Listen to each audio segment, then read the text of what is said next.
Hello नमस्कार hello everyone welcome to अपना planet orbit to success. एक बार फिर आप सब लोगों का बहुत बहुत स्वागत है। और ये है हमारी एमपीजीके की क्लास। आप बिलीवर बैच से हैं तो भी इस क्लास को देख रहे होंगे। इसके अलावा एमपीपीएससी प्रीलिम्स और एमपीजीके इन बैचेस पर भी ये क्लास चल रही है। तो हर बैच के भैया हर एक स्टूडेंट्स को नमस्कार, हेलो और वेलकम।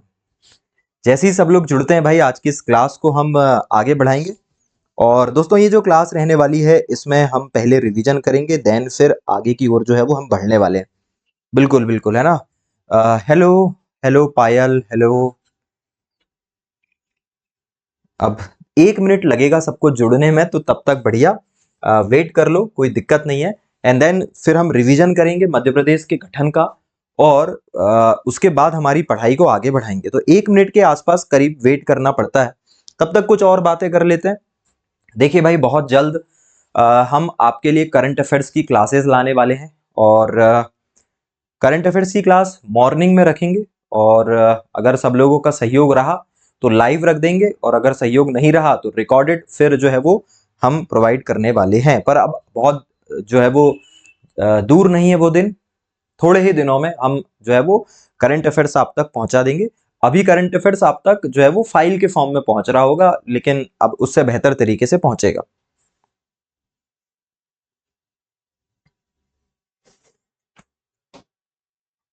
हेलो बीना, हेलो हेलो हेलो।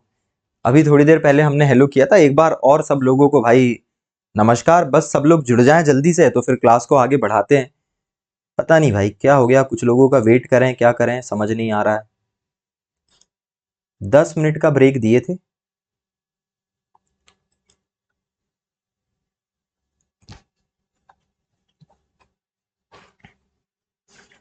एक सेकंड भाई, जरा चेक कर लें।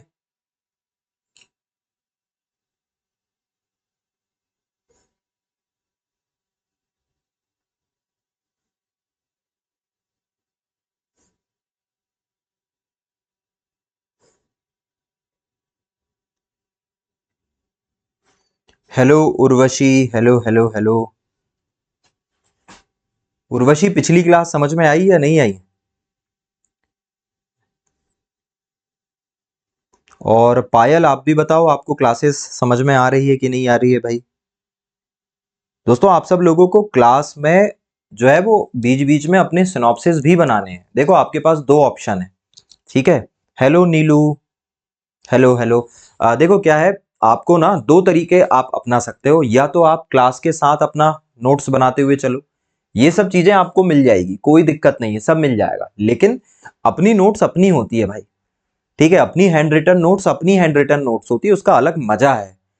ठीक है, वही आनंद है पढ़ाई का। वो प्राउड मोमेंट रहता है, हमारी नोट्स कंप्लीट हो गई, एक अलग मेंटल सेटिस्फेक्शन है वो। जैसे अपना घर होता है। आप कितना भी किराए के मकान में रह लीजिए, अपना घर होता है। ठीक है, वो वही दीवारें हैं, वही छत है, लेकिन एक मेंटल सेटिस्फेक्शन भी तो होता है ना। तो अपनी नोट्स हमें बनानी है। अब आपके पास दो ऑप्शन है, या तो क्लास के साथ बना लो, या तो फिर क्लास के बाद बना लो। मैं आपको कहूंगा क्लास के बाद बनाओ।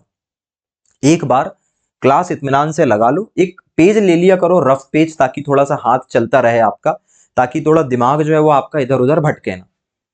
लेकिन एक बार जब क्लास लग के हो जाती है, या एक काम क्या करो, लाइव क्लास चलती है थोड़ी स्लो स्लो चलती है, तो लाइव क्लास के साथ अपनी एक नोट्स बना लिया करो। और फिर क्या किया करो, अगले दिन जैसे आज रात में क्लास लगाए तो कल उठ के अपन क्या करेंगे, पहले लगाएंगे फिजिक्स की क्लास, और फिर उसके बाद करेंगे अपन रिवीजन। तो रिवीजन में आज जो क्लास आप पढ़ रहे हो, इसको सुबह जाके थोड़ा स्पीड तेज कर लेना उसकी। 1.5 कर लो या 1.75 कर लो। साथ में अपनी नोट्स भी रख लो जो कि बन चुकी है। अब आपको नोट्स नहीं बनाना है, अगली बार नोट्स भी खोल लिए जो अपन ने सिनॉप्सिस बनाए थे, अपना शॉर्ट में बनाना है नोट्स। और लेक्चर भी चल रहा है, फट से रिवीजन अपन ने कर लिया, ये अपना काम हो गया डन। ठीक है, थोड़ा थोड़ा समझ आया उर्वशी को? बिल्कुल बिल्कुल, है ना उर्वशी, क्या है धीरे धीरे समझ में आएगा। एक दो दिन बस दिक्कत जाती है ना। पायल भी जो है वो बाद में जुड़ी है, लेकिन अब पायल को देखो बहुत अच्छे से सब समझ में आने लगा। तो शुरुआत में थोड़ा सा 2-4 दिन नयापन रहता है, क्योंकि अपन अब एकदम नए आए हैं अभी इसमें। बाकी ऑलमोस्ट अपने इस बैच में जो है वो सब नए लोग हैं। ठीक है, चलिए। भाई आज की इस क्लास को अब शुरू करते हैं। अब लगभग सब लोग आ चुके हैं, मुझे ना आप लोगों का इंतजार करना पड़ा आज। और कौन कौन आ चुका है भाई? भारती भी आ चुकी है और सब लोग आ चुके हैं, प्रिंसी भी आ चुकी है। चलिए चलिए भाई, प्रिंसी और भारती अगर आप लाइव क्लास में जुड़ चुके हैं तो जो चैट के साइड में ऑप्शन है प्राइवेट का, उसे ऑल कर लो तो बाकी लोगों की कमेंट भी आपको दिखने लगेगी और आप जो चाहे वो लिख सकते हैं, ठीक है। हेलो भारती। चलिए भाई आज की क्लास को शुरू करते हैं। मैं थोड़ा रिवीजन इसलिए करवा रहा हूँ दोस्तों, पहले टॉपिक को समझिए। हम पढ़ रहे हैं मध्य प्रदेश का गठन, मतलब कैसे हमारा एमपी जो है वो बना है। और हमने परसों बात की थी कि मध्य प्रदेश का गठन हम जो है वो बहुत हिस्ट्री से शुरू करेंगे, ऊपर ऊपर से नहीं पढ़ने वाले, यहाँ पे एकदम गहराई में जाके पढ़ेंगे ताकि अंदर से अंदर का क्वेश्चन भी एमपी का हमारा गड़बड़ ना हो। तो मध्य प्रदेश 1740 से लेकर दोस्तों 2026 तक किन किन घटना चक्र से होकर गुजरा, कैसे बना, कैसे टूटा, कैसे संभला, आज की इस क्लास में हम फिर से देखेंगे। लेकिन आगे बढ़े उसके पहले समझिए कि मध्य प्रदेश के गठन को चार अलग अलग तरीके से हम पढ़ते हैं, मतलब चार स्टेप में हम पढ़ते हैं। सबसे पहले हमने कल जो क्लास लगाई थी उसमें आजादी के पहले मध्य प्रदेश देखा था। आजादी के पहले मतलब 1740 से लेकर दोस्तों 1947 तक। 1740 से 1947 तक एमपी की क्या स्थिति थी वो हमने पहले कल देखी है। अगर ये रिवीजन बढ़िया हो जाता है, हमारे पास पर्याप्त समय बचेगा, तो फिर हम आज आजादी के बाद मतलब 1947 से 1956 तक एमपी का क्या स्वरूप था वो समझेंगे। फिर उसके बाद दोस्तों 1956 से लेके सन 2000 तक मध्य प्रदेश कैसा था वो हमें समझना है। और सन 2000 के बाद छत्तीसगढ़ एमपी से टूटकर अलग हो जाता है, तो फिर एक नया मध्य प्रदेश हमें देखने को मिलता है। वो फिर हम देखेंगे 2026 तक कैसा रहा, 2000 से लेके 2026 तक क्या स्थिति रही वो हम जो है वो देखने वाले। तो कल हमने केवल पहला पॉइंट समझा है, आज हम इसका दूसरा पॉइंट जो है वो भी समझ लेंगे। तो हमारे दो पॉइंट हो जाएंगे। देन फिर हमारी जो कल की क्लास रहेगी दोस्तों, कल की क्लास में हम इन सब चीजों को देखेंगे। ऐसे मैंने कहा था कि मध्य प्रदेश का गठन जो है, मध्य प्रदेश का जो गठन है वो तीन क्लासेस का चैप्टर है भाई। बिल्कुल, संस्कार समझ के साथ मजा भी। बढ़िया भाई। और पढ़ाई करने का असली जो आनंद है ना वो इसी में है। जब आप पढ़ाई के साथ मजा ढूंढ लेते हो तो पढ़ाई फिर बोरिंग नहीं लगती है, समय पानी की तरह बहता है। एग्जाम जो है वो हवाओं की तरह बस निकलने लगते हैं, फटाफट आपका सिलेक्शन होता है। और जो लगातार मेरी बातों को फॉलो करते हैं उन्हें ये बात बहुत अच्छे से अब धीरे धीरे समझ में आ ही रही है। चलिए आज की क्लास को रिवीजन के साथ हम शुरू करने वाले हैं। और चलिए भाई देखिए दोस्तों, सबसे पहले जो है वो हमने क्या देखा था कल?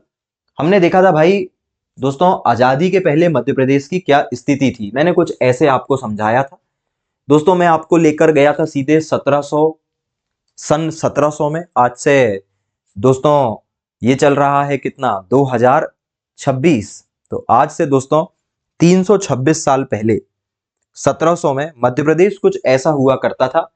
ये हुआ करता था पूरा मध्य प्रदेश, लेकिन हालांकि इसको मध्य प्रदेश कहते नहीं थे क्योंकि उस समय तो राजा महाराजाओं का शासन हुआ करता था। तो मध्य प्रदेश के अलग अलग इलाकों में अलग अलग रियासतें हुआ करती थी। जैसे ये जो ऊपर वाला भाग है ये ग्वालियर कहलाता था, जहां सिंधिया लोगों का शासन था। ये इंदौर था जहां होलकर लोगों का शासन था, तो यहाँ सिंधिया, यहाँ होलकर। भोपाल भी एक अलग राज्य हुआ करता था जहां पर बेगमों का शासन हुआ करता था। विंध्य अलग क्षेत्र था, यहां भी राजा हुआ करते थे। और बघेल खंड में भी बघेल राजा हुआ करते थे। और इसके अलावा एक बहुत बड़ा राज्य था गोंडवाना, जहां पर गोंड लोगों का शासन था। तो 1700 में मध्य प्रदेश जैसी कोई हमें जो है वो भौगोलिक संरचना या राजनीतिक रचना देखने को नहीं मिलती है, अलग अलग रियासतें देखने को मिलती है। और इसी के नीचे जहां आज महाराष्ट्र है वहां हुआ करता था मराठाओं का शासन। मराठा और गोंडवाना इस मध्य भारत की सबसे बड़ी शक्ति उस समय हुआ करते थे। और मराठा लगातार गोंडवाना पर आक्रमण करते रहते थे। मराठा गोंडवानों पर आक्रमण करते रहते हैं और इसी क्रम में 1740 में मराठा शासक राघोजी प्रथम गोंडवानाओं को हराकर गोंडवाना पर अपना कब्जा कर लेते हैं। और इस प्रकार गोंडवाना किसमें शामिल हो जाता है? गोंडवाना शामिल हो जाता है किसमें? मराठाओं में। कब? 1740 में। तो हमने देखा कि आजादी के पहले 1740 से हम कहानी शुरू कर रहे हैं दोस्तों। 1740 ईस्वी में मराठा राजा राघोजी प्रथम गोंडवाना को जीत लेते हैं और इस प्रकार दोस्तों जो गोंडवाना एक अलग रियासत हुआ करती थी, अब वो किसके अधीन आ गई है? मराठाओं के अधीन जो है वो आ गई। Hello Ritika, hello. चलें फिर आगे की बात करते हैं भाई। फिर क्या हुआ दोस्तों? फिर देखिए ये व्यवस्था बढ़िया चलती रही। गोंडवाना पर किसका कब्जा हो गया? मराठाओं का। मराठा राज्य और इधर सेंट्रल इंडिया तक फैल गया। भाई उस समय अंग्रेज भी तो भारत आ गए थे। जब अंग्रेजों को ये बात पता चली कि मराठाओं का क्षेत्र बढ़ गया है तो अंग्रेज बिल्कुल घबरा गए। अंग्रेजों ने कहा भैया अगर मराठा जो है वो ऐसे बड़े होते रहे तो एक दिन तो मराठा हमें ही निपटा देंगे। तो इसके पहले कि पौधा जो है वो पेड़ में कन्वर्ट हो, उन्होंने कहा मराठाओं को हमको खत्म करना है, क्योंकि अंग्रेजों के सामने सबसे बड़ी चुनौती कौन प्रस्तुत करता था? मराठा। और इसीलिए इन सब प्रतिद्वंदिता के चलते अंग्रेज और मराठाओं के बीच में युद्ध लगातार हो रहे थे। अंग्रेज और मराठाओं के बीच में दोस्तों 3 युद्ध लगातार हुए हैं जिसको एंग्लो मराठा युद्ध कहते हैं। पहला और दूसरा युद्ध फिलहाल चर्चा का विषय नहीं है, वो हम मध्य प्रदेश के इतिहास में पढ़ेंगे। फिलहाल बात हो रही है मध्य प्रदेश में 1818 में एंग्लो मराठा युद्ध तीसरा एंग्लो मराठा युद्ध कब होता है? 1818 में। और इस तीसरे एंग्लो मराठा युद्ध में अंग्रेज मराठाओं को हरा देते हैं और मराठाओं को हराने के बाद अंग्रेज क्या कहते हैं कि भैया तुमने वो जो क्षेत्र जीता है गोंडवाना क्षेत्र, किससे? गोंडों से। ये अभी मराठाओं ने 1740 में गोंडवाना जीता था ना, अंग्रेज कहते हैं हमको यही चाहिए। पूरी कहानी समझो। 1740 में राघोजी प्रथम नाम का मराठा शासक गोंडवाना को जीत लेता है। अंग्रेजों के साथ फिर आगे चल के इनकी लड़ाई होती है और अंग्रेजों से जब मराठा हार जाते हैं, कब? 1818 में। तो फिर अंग्रेज उनसे वही क्षेत्र मांग लेते हैं जो इन्होंने गोंडवाना से जीता था। अंग्रेज उस क्षेत्र को नर्मदा और सागौर कहते थे। हम उसको क्या कहते थे? नर्मदा और सागर। और अंग्रेज लोग क्या कहते थे? नर्मदा और सागर। तो अंग्रेज मराठाओं से ये सेंट्रल इंडिया का नर्मदा और सागौर मांग लेते हैं जो एक समय गोंडवाना का हुआ करता था। फिर वो बाद में मराठा का हो गया और बाद में चल के वो अंग्रेजों ने उसको ले लिया। ठीक है, अंग्रेजों ने कहा हमें नर्मदा और सागर दे दो और तुम लोग अपना काम करते रहो। तो भैया जब ये एंग्लो मराठा युद्ध हुआ तो मराठाओं को संधि के लिए मजबूर किया अंग्रेजों ने, और अंग्रेजों ने नर्मदा और सागर अपने पास रख लिया और नागपुर और विदर्भ मराठाओं को वापस दे दिया, जहां पर भोंसले लोग जो है वो शासन करने लगे। यहां पर मराठाओं की एक जो ब्रांच है, ठीक है, जैसे ये गायकवाड़ हो गए, सिंधिया हो गए, होलकर हो गए, भोंसले हो गए, ये लोग सब मराठाओं से निकले हैं भैया। ठीक है, तो मराठाओं से ही एक ब्रांच उनकी निकलती है भोंसले, वो नागपुर और विदर्भ में शासन करने लगे और सागर नर्मदा किसको दे दिया? अंग्रेजों को दे दिया। ठीक है, तो इस प्रकार तीसरा जो एंग्ल मराठा युद्ध हुआ था उसमें अंग्रेजों ने मराठा को हरा दिया था। और किस मराठा को हराया था? अप्पाजी भोंसले को हराया था। किसको हराया था भैया? अप्पाजी भोंसले को हराया था। और अप्पाजी भोंसले ने नागपुर विदर्भ अपने पास रख लिया और सागर नर्मदा किसको दे दिया? अंग्रेजों को दे दिया। तो इस प्रकार अब इस हमारे मध्य प्रदेश में अंग्रेजों की एंट्री हो गई। अब आगे क्या होता है? आगे दोस्तों क्या होता है? 1818 से लेके 1854 तक यही व्यवस्था चलती रहती। 1818 से 1854 तक मध्य प्रदेश की स्थिति क्या थी? यहां पे ग्वालियर में सिंधिया लोग शासन कर रहे थे, यहां इंदौर में होलकर लोग शासन कर रहे थे, बीच में भोपाल की बेगमें शासन कर रही थी, यहां विंध्य में विंध्य के राजा शासन कर रहे थे, बघेलखंड में बघेला शासक थे। अंग्रेजों के पास ये येलो कलर का सागर नर्मदा आ गया था और इधर नीचे नागपुर विदर्भ किसके पास हुआ करता था? भोंसले के पास हुआ करता था। व्यवस्था बढ़िया चल रही थी। पर अंग्रेज तो और फैलना चाहेंगे ना, तो अंग्रेजों ने क्या किया? 1853 में अंग्रेज गवर्नर डलहौजी था उस समय, डलहौजी ने डॉक्ट्रिन ऑफ लैप्स मतलब हड़प नीति ला दी। और हड़प नीति में उन्होंने एक नियम ये बना दिया कि अब अगर कोई राजा जिसका कोई पुत्र नहीं है, अगर वो पुत्र गोद लेता है, अगर ऐसा कोई राजा है जिसका कोई पुत्र नहीं है और अगर वो पुत्र गोद लेता है तो उसके गोद लिए हुए पुत्र को अधिकार नहीं दिया जाएगा। पहले हमारे यहाँ ऐसा नहीं होता था। हमारे यहाँ ऐसा है, हिंदू परंपरा के अनुसार अगर कोई राजा किसी बच्चे को गोद ले लेता है तो उसे राजा के वास्तविक पुत्र के बराबर का अधिकार मिलेगा, मतलब वो अगला राजा बन सकता है। अंग्रेजों ने कहा हम नहीं मानते, अगर आप कोई बच्चा गोद लोगे तो आपका बच्चा जरूर रहेगा लेकिन वो अगला राजा नहीं बनेगा। ठीक है, इससे बहुत सारे राजाओं को दिक्कत होने लगी क्योंकि हमारे यहाँ के बहुत सारे राजा निसंतान थे। तो जो भी ऐसा राज्य था जहां के राजा निसंतान हुआ करते थे, अंग्रेज उसे अपने राज्य में मिलाना चाहते थे। और अंग्रेज गवर्नर डलहौजी ने कौन सी नीति लेकर आ गए? हड़प नीति जो है वो लेकर आ गई थी। और इस हड़प नीति के कारण अंग्रेजों ने क्या किया? नागपुर विदर्भ को सागर नर्मदा क्षेत्र में मिला लिया। अच्छा, ये नागपुर विदर्भ कौन सा? वो अप्पा जी भोसले का। अप्पा जी भोसले से इन्होंने सागर नर्मदा ले लिया था और नागपुर विदर्भ दे दिया था। अब क्या कहा कि तुम्हारा कोई बेटा नहीं है। किसको कहा? अप्पा जी भोसले के वंशज। अप्पा जी भोसले का बेटा था, लेकिन उधर अप्पा जी भोसले की डेथ हो जाती और अप्पा जी भोसले का वंशज राघोजी थर्ड राजा बन जाता है। तो राघोजी थर्ड निसंतान था। तो अंग्रेजों ने कहा कि भैया राघोजी थर्ड तुम तो निसंतान हो, अब तुम गोद भी ले लोगे बच्चे को तो हम उसको अगला राजा नहीं मानेंगे। तुम भले उसको राजा मानो, हम तो नहीं मानेंगे। और हम इस राज्य को अपने राज्य में मिला रहे हैं। और नागपुर विदर्भ को किस में मिला लिया? सागर नर्मदा में मिला लिया। अब जैसे ही अंग्रेजों ने ये सागर नर्मदा क्षेत्र में मिलाया, बाकी जो रियासतें हुआ करती थी, बाकी रियासतें ग्वालियर, इंदौर, भोपाल की बेगम है, बघेलखंड, विंध्याचल, इनको अंग्रेजों ने कहा कि देखो भैया, हम इतने खतरनाक लोग, हम वार्निंग देते हैं और सीधे मिला लेते हैं। हम तुमको एक प्रस्ताव दे रहे हैं। अंग्रेजों ने इन लोगों को कहा कि हम तुमको एक प्रस्ताव दे रहे हैं, तुम एक काम करो, हमारी अधीनता स्वीकार कर लो। किसकी अधीनता? अंग्रेजों की अधीनता स्वीकार कर लो। तो जो ग्वालियर के सिंधिया थे, इंदौर के होलकर थे, भोपाल की बेगम थी, विंध्य और बघेलखंड की रियासतें थी, इन्होंने अंग्रेजों के साथ समझौता कर लिया और अंग्रेजों ने इन्हें प्रिंसली स्टेट बना लिया। अब ये प्रिंसली स्टेट क्या होते हैं? प्रिंसली स्टेट का मतलब होता है कि यहां पर राजा ही शासन करेगा। शासन जो है वो शाही शासन रहेगा, रॉयल जो फैमिली है वही शासन करेगी, लेकिन कंट्रोल कौन करेगा? अंग्रेज। मतलब अंग्रेज इनडायरेक्टली, अप्रत्यक्ष तौर पर इन रियासतों को जो है वो संभालने लगे। ठीक है, अब देखिए, जब ऐसी स्थिति पैदा हुई तो क्या हुआ? 1857 की क्रांति होने वाली है, क्योंकि भाई बहुत सारे राजाओं का राज्य अंग्रेजों ने अपने राज्य में मिला लिया। और इधर ये सब रियासतों की भी स्थिति बिगड़ गई, क्योंकि ये सब रियासतें किसके कंट्रोल में चल गई? अंग्रेजों के।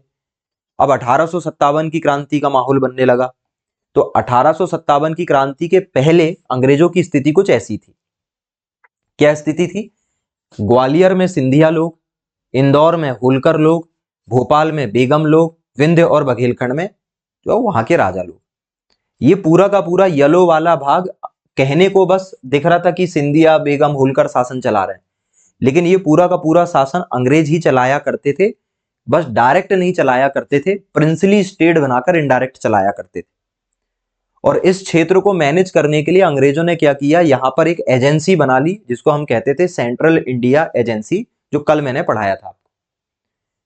और इस सेंट्रल इंडिया एजेंसी का काम हुआ करता था अंग्रेजों के प्रिंसली स्टेट या अप्रत्यक्ष शासित क्षेत्र को संभालना। और इसका रेजिमेंट, इसमें एक रेजिमेंट बना दिया अंग्रेजों ने, एक अधिकारियों की टुकड़ी बना दी, सैनिकों की टुकड़ी बना दी, और उसमें एक अधिकारी नियुक्त कर दिया जिसका नाम था हैमिल्टन। तो ये जो येलो वाला भाग है वो अंग्रेज जो है वो अप्रत्यक्ष तौर पर संभालने लगे। और ये जो ग्रीन कलर का भाग है, जहां पे सागर और नर्मदा क्षेत्र पहले अंग्रेजों ने जीत लिया था, और भोसले लोगों से क्या ले लिया था? विदर्भ ले लिया, और इस पे प्रत्यक्ष शासन ये करने लगे। कौन? अंग्रेज लोग। इस बीच हो जाती है 1857 की क्रांति, और 1857 की क्रांति ने अंग्रेजों की नींव हिला दी। तो जरा सा हम चूक गए, झांसी की रानी को सपोर्ट नहीं मिल पाया। ठीक है, अलग अलग मोर्चे पर हम विफल हो गए, इस वजह से 1857 की क्रांति फेल हो गई। और 1857 की क्रांति फेल हो गई, लेकिन अंग्रेजों को यह बात दूर दूर तक पता चल गई कि ऐसी क्रांति अगर दोबारा हुई तो अंग्रेजों को हारना पड़ेगा और अंग्रेजों का बोरिया बिस्तर यहां से उड़ जाएगा। ये बात जब लंदन पहुंची तो वहां की जो महारानी थी, उन्होंने यहाँ की जो कंपनी थी ईस्ट इंडिया कंपनी, उसे डांटा और कहा कि तुम ये कैसा शासन कर रहे हो, तुम्हारी लापरवाही के चक्कर में भारत से हाथ मुझे धोना पड़ेगा। तो उन्होंने ईस्ट इंडिया कंपनी का लाइसेंस बंद करके ईस्ट इंडिया कंपनी को भारत से भगा दिया और कहा कि भैया 1 नवंबर 1958 से अब भारत में सीधे कौन शासन करेगा? महारानी। कहां की महारानी? लंदन की महारानी, इंग्लैंड की महारानी। और इस प्रकार इंग्लैंड की महारानी ने 2 नवंबर 1861 को, ध्यान देना इस डेट को, 2 नवंबर 1861 को, ये जो ग्रीन कलर वाला हिस्सा है, इस सागर, नर्मदा और विदर्भ क्षेत्र को मिला के क्या बना दिया, सेंट्रल प्रोविंस बना दिया, जिसे कहा गया मध्य प्रांत। शॉर्ट में हम कहते हैं इसे सीपी। ठीक है, इसे क्या कहते हैं, सीपी कहते हैं।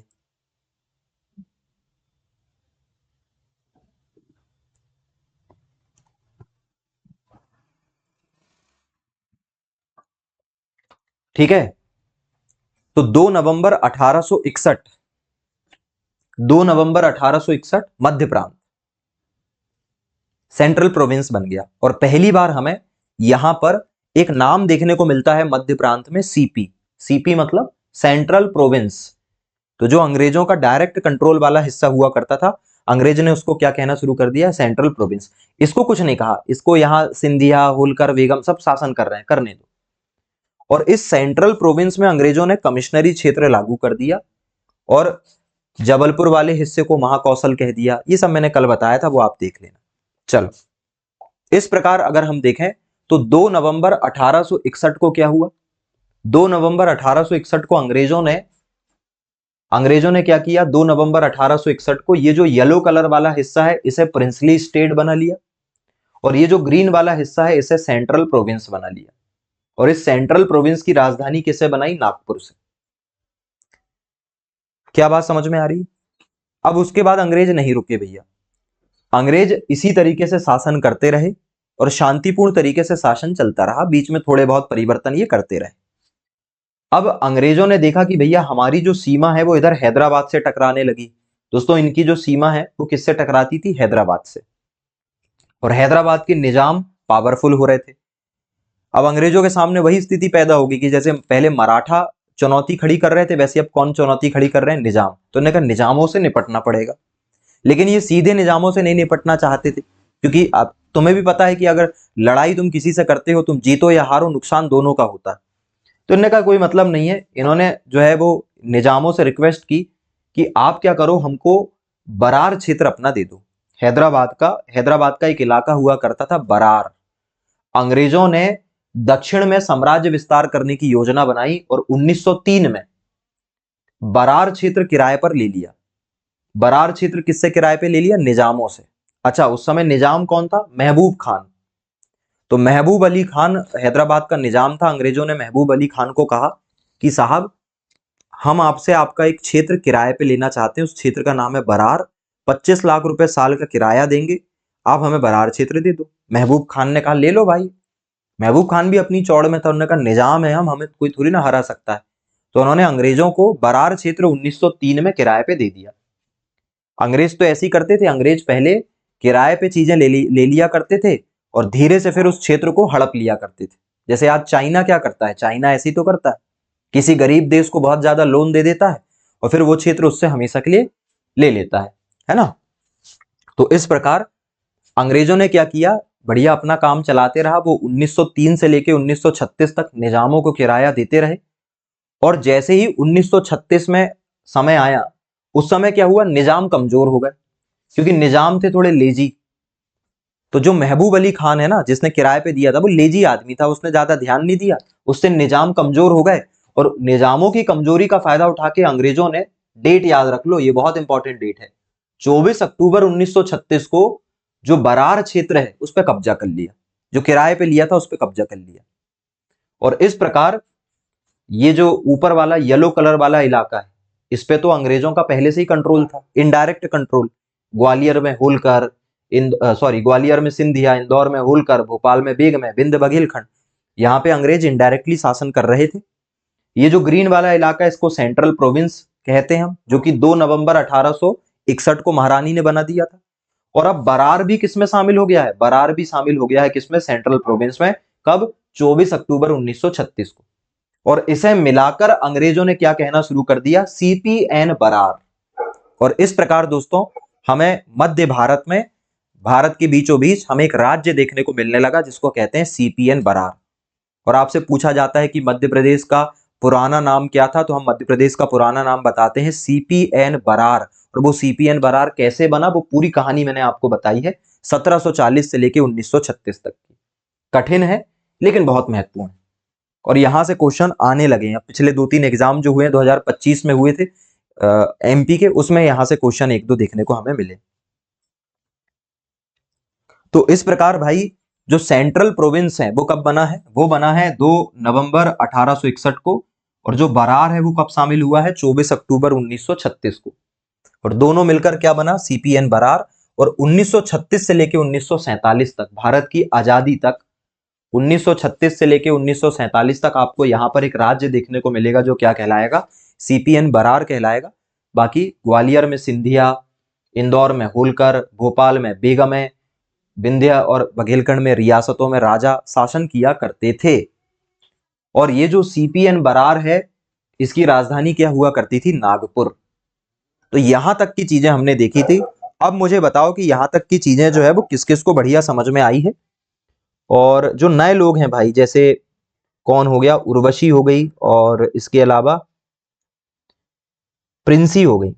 तो प्रिंसी और उर्वशी आप दोनों क्या करना, इसके पहले वाली क्लास एक बार लगा लेना, है ना। ये लेक्चर नंबर 11 है। आप लोग क्या करोगे, लेक्चर नंबर 10 आपको देखना है, कल की क्लास थी, रिकॉर्डेड अवेलेबल है अपने ऐप में। तो बढ़िया क्या करना, आज रात में इस क्लास के बाद उस क्लास को देख लेना एक बार। जो मैंने अभी रिवीजन करवाया वही मैंने पूरा इत्मीनान से पढ़ाया। एक बार मेहनत कर लोगे ना आप लोग, तो आप लोगों को भी चीजें बनने लगेगी, बाकी लोगों से 10 गुना ज्यादा आगे बढ़ जाओगे आप लोग। बिल्कुल, है ना। पायल क्या कह रहे हो आप, 1857 की क्रांति कहां से शुरू हुई थी। देखो पायल, ऐसा है 1857 की जो क्रांति है, अगर हम भारत की बात करें तो भारत में मेरठ से शुरू हुई थी। और अगर एमपी की बात करें तो एमपी में नीमच से शुरू हुई। ठीक है, तो ये हम पढ़ेंगे एमपी की हिस्ट्री जब पढ़ेंगे ना, तब मैं आपको सब पढ़ाऊंगा, एमपी जीके में सब पढ़ाऊंगा मैं आपको। ठीक है, एमपी जीके में एक एक चीजें आपको पढ़ाऊंगा मैं, बस साथ में बने रहो और थोड़ी मेहनत करते रहो भैया, तो मजा आ जाएगी आपको। चलो, यहां तक की चीजें हमने देख ली थी, इसका लोड नहीं लेना है अपन को, इसका लोड नहीं लेना है, बस इसको बार बार अपन को पढ़ना है। अगर आपको ऐसा लगता है कि सर इतनी सारी चीजें कैसे याद होगी, भाई एक सीक्वेंस बना लो। 1740, 1740 में क्या होता है, देखो मैं पूरा आपको बोल के बताता हूं। देखो 1740 में भाई मराठा गोंडवाना को जीत लेते हैं। कौन जीतता है, राघोजी प्रथम। 1818 में अंग्रेज मराठाओं से इस क्षेत्र को ले लेते हैं, सागर और नर्मदा को। ठीक है, ये व्यवस्था उनकी चलती रहती। फिर 1853 में अंग्रेज विदर्भ भी, नागपुर और विदर्भ भी ले लेते हैं, किससे, मराठाओं से। 1800 कब तक, 53 तक। फिर क्या होता है, ऊपर वाले इलाके पर अंग्रेज जो है वो प्रिंसली स्टेट बना देते हैं और नीचे वाले इलाके को सागर नर्मदा क्षेत्र कहने लगते हैं। फिर क्या होता है, 1857 की क्रांति होती है। 1857 के बाद 1861 में रानी जो है वो सेंट्रल प्रोविंस की स्थापना कर देती है 2 नवंबर को। फिर उसके बाद क्या होता है, उसके बाद बरार क्षेत्र को वो किराए पे ले लेते हैं 1903 में, और 1936 में 24 अक्टूबर को बरार को कब्जे में ले लेते हैं। और इस प्रकार बरार और सीपी को मिला के सेंट्रल प्रोविंस बरार क्षेत्र बना लेते हैं।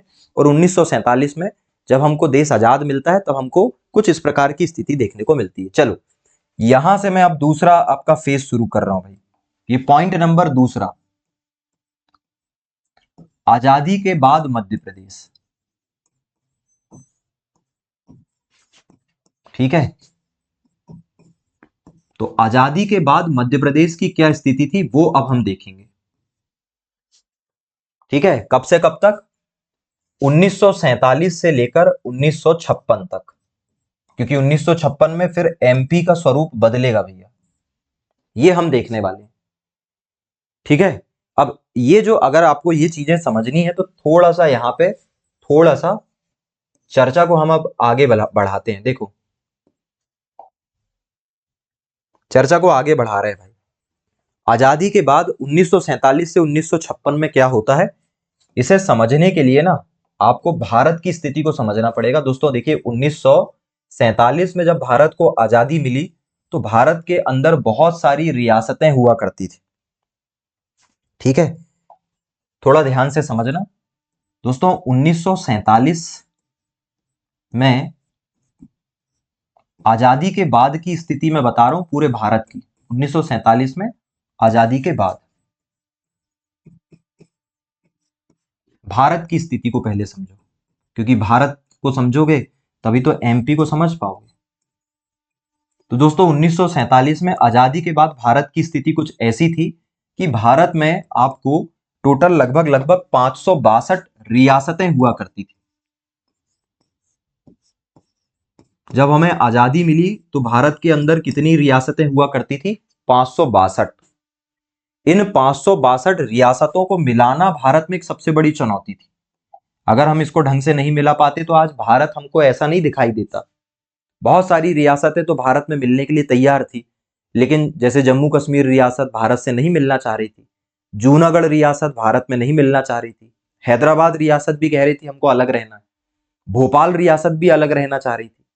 तो इन सब रियासतों को मिलाने के लिए जो है सरदार वल्लभ भाई पटेल, मतलब हमने क्या किया, एक विभाग बनाया, सरदार वल्लभ भाई पटेल, आपने नाम सुना होगा।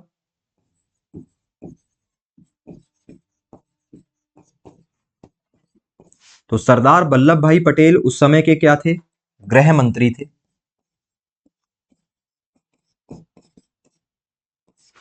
और वीपी मेनन, वीपी मेनन जो थे वो उनके सेक्रेटरी थे, उनके सचिव थे, गृह सचिव थे। तो सरदार वल्लभ भाई पटेल और वीपी मेनन ने क्या किया, हर रियासतों को लेटर भेजा कि भैया देखो तुम्हें भारत में शामिल तो होना पड़ेगा, हो जाओ, प्यार से हो जाओ तो अच्छी बात, वैसे भी अकेले कहां से बिजली बना पाओगे, कहां तो सरवाइव कर पाओगे, शामिल हो जाओ। तो इन्होंने जब लेटर्स भेजे तो दोस्तों 559 रियासतें जो है वो भारत में आसानी से शामिल हो गई। इन्होंने बहुत आसानी से एक बार कहने पर 559 रियासतों का विलय जो है वो भारत संघ में कर लिया, इंडियन यूनियन में कर लिया। लेकिन लेकिन सुनना, ये जो 3 रियासतें 62 है ना, तो 3 रियासतों ने मना कर दिया। 3 जो रियासतें थी, 3 रियासतों ने मना किया। ठीक है, कौन कौन सी रियासतें थी ये 3 रियासतें थी। पहली, जम्मू एंड कश्मीर रियासत। जम्मू एंड कश्मीर का कहना था ना हम भारत में शामिल होंगे ना हम पाकिस्तान में शामिल होंगे, हमें आजाद रहना है। पहली रियासत क्या थी? जम्मू एंड कश्मीर रियासत। उन्होंने कहा भैया हमें आजाद रहना है। दूसरी रियासत जूनागढ़ रियासत। अभी मैं इनके बारे में ज्यादा इसलिए नहीं बता रहा हूं क्योंकि हम इंडिया नहीं पढ़ रहे, हम एमपी पढ़ रहे हैं। और तीसरी है दोस्तों हैदराबाद रियासत। और तीनों बड़ी रियासतें थी, मतलब ये छोटी रियासत नहीं थी। छोटी मोटी रियासत होती तो हम भी कहते यार चलो ठीक है, जाने दो भाई, छोटी मोटी इलाकों को कौन पचड़ में पाले। लेकिन ये बड़ी बड़ी रियासतें थी और हम इनको पाकिस्तान में शामिल नहीं होने दे सकते थे। जम्मू कश्मीर का कहना था कि हमें आजाद रहना है, जूनागढ़ का कहना था हमें पाकिस्तान में जाना है, हैदराबाद का कहना था हमें पाकिस्तान में जाना है। भारत के बीच में पाकिस्तान कैसे बच सकता है? कितनी दिक्कत हो जाती। कहानी भी अलग अलग देखो, जम्मू कश्मीर के ज्यादातर जो लोग हैं वो मुसलमान थे, लेकिन यहाँ के राजा हिंदू थे। तो हिंदू राजा, मुस्लिम प्रजा, अलग स्थिति। जूनागढ़ की स्थिति अलग थी, जूनागढ़ में ज्यादातर जनता हिंदू थी, राजा मुसलमान था। तो राजा का मन था पाकिस्तान में शामिल होने का, जनता का मन था भारत में शामिल होने का। तो सरदार वल्लभ भाई पटेल ने कहा कि यहाँ पे चुनाव करवा लेते हैं, चुनाव करवा लेते हैं, जो मतलब जनमत मैंडेट करवा लेते हैं, जनता जो बोलेगी वो हो जाएगा। जनता हिंदू थी तो जनता ने कहा हम भारत में शामिल होंगे, तो जूनागढ़ भारत में शामिल हो गया। ठीक है, जम्मू कश्मीर आजाद रहने की बोल रहा था, पाकिस्तान ने रातों रात इस पे हमला कर दिया, तो जम्मू कश्मीर भाग के जो है वो हमारे पास आया, तो हमने जम्मू कश्मीर को हमारे इसमें शामिल कर लिया कुछ शर्तों के साथ, जो अभी हमने खत्म की। हैदराबाद अड़ा रहा, हैदराबाद पावरफुल था, अड़ा रहा वो, उन्होंने कहा हम शामिल ही नहीं होते आप में। तो हमने हैदराबाद को मिलिट्री ऑपरेशन के द्वारा चलाया, इसके लिए हमने ऑपरेशन पोलो चलाया। मान ही नहीं रहे थे हैदराबाद वाले, तो सरदार पटेल ने कहा भैया रुको, अब तुम्हें शामिल करना है। सेना भेज दी इन्होंने और उस अभियान का नाम रख दिया ऑपरेशन पोलो। और सेना को देख के घबरा गए हैदराबाद वाले लोग, उन्होंने कहा नहीं हम अब हो जा रहे हैं शामिल, आप हो गए शामिल। ठीक है, तो इस प्रकार धीरे धीरे 562 रियासतों का विलय जो है वो बाद में कर लिया गया। ठीक है, अलग अलग समय पे किया गया। ये सब इंपॉर्टेंट नहीं है ना, मैं ऐसे ही बता रहा हूं आपको। जैसे जो इसका जम्मू कश्मीर है, इसका 26 अक्टूबर 1947 को जो है वो विलय हुआ है। जूनागढ़ रियासत का जो विलय हुआ है वो 20 फरवरी को हुआ है दोस्तों, 20 फरवरी 1948 को। मैं आपको इसलिए बता रहा हूं कि आजादी के बाद इनका जो है वो विलय हुआ है। हैदराबाद का 18 सितंबर 1948 को विलय हुआ है। मतलब आजादी मिल गई है 15 अगस्त 1947 को। जम्मू कश्मीर अक्टूबर तक भारत का हिस्सा नहीं था, 26 अक्टूबर को शामिल हुआ है। ये लोग तो 48 में शामिल हुए। तो हमारी जो इंडियन पॉलिटिक्स थी, इंडिया के जो लोग थे वो इनमें उलझे हुए थे। हमारे यहाँ का जो ये कह लो केंद्रीय मंत्रिमंडल है, जो गृह मंत्री, वो सब इसमें उलझे हुए थे। अच्छा, अब ये सब तो चल ही रहा है, भारत का शासन करे कैसे? भाई अंग्रेज तो हमें छोड़कर चले गए। अब संविधान बनने में समय लगता है, हम सबको पता है कि संविधान बनने में 2 साल 11 माह 18 दिन का समय लगा है। जब संविधान बनेगा, पुनर्गठन आयोग बनेगा, तब जाके चुनाव होंगे। समय तो लगता है ना उन सब में। तो जब तक स्थिति सही नहीं थी, पूरे के पूरे भारत को दोस्तों आजादी के बाद पूरे के पूरे भारत को 4 भागों में बांटा गया। आजादी के बाद भारत को 4 भागों में बांटा गया। देखो, पढ़ा मैं एमपी रहा हूं, लेकिन उसमें भारत की चर्चा इसलिए आ रही है क्योंकि उसी 4 भागों में एमपी भी तो आएगा। तो आजादी के बाद भारत को 4 भागों में बांट दिया गया 2-4 सालों के लिए कि भैया जब तक चुनाव नहीं हो जा रहे, जब तक व्यवस्था जो है वो ठीक नहीं हो जा रही है, भारत को 4 भागों में बांटा जाएगा। और वो 4 भाग कौन कौन से होंगे? पहला भाग कहलाएगा पार्ट ए। भारत का पहला हिस्सा क्या कहलाएगा? पार्ट ए कहलाएगा। दूसरा जो हिस्सा है दोस्तों वो क्या कहलाएगा? Part B. जो तीसरा हिस्सा है, ये क्या कहलाएगा? Part C. और ऐसे ही चौथा हिस्सा कहलाएगा पार्ट डी। पूरे भारत को 4 हिस्सों में बांट दिया गया। कब? आजादी के तुरंत बाद। क्यों? क्योंकि भैया तत्काल में व्यवस्था चलानी थी, नहीं चलानी थी? ठीक है, तो तत्काल में व्यवस्था चलाने के लिए भारत को 4 भागों में बांट दिया गया था, ए बी सी डी। अब सवाल यह है कि भैया किसको किस हिस्से में शामिल करें, किसको किस हिस्से में शामिल करें? तो बहुत सिंपल सा नियम बनाया गया।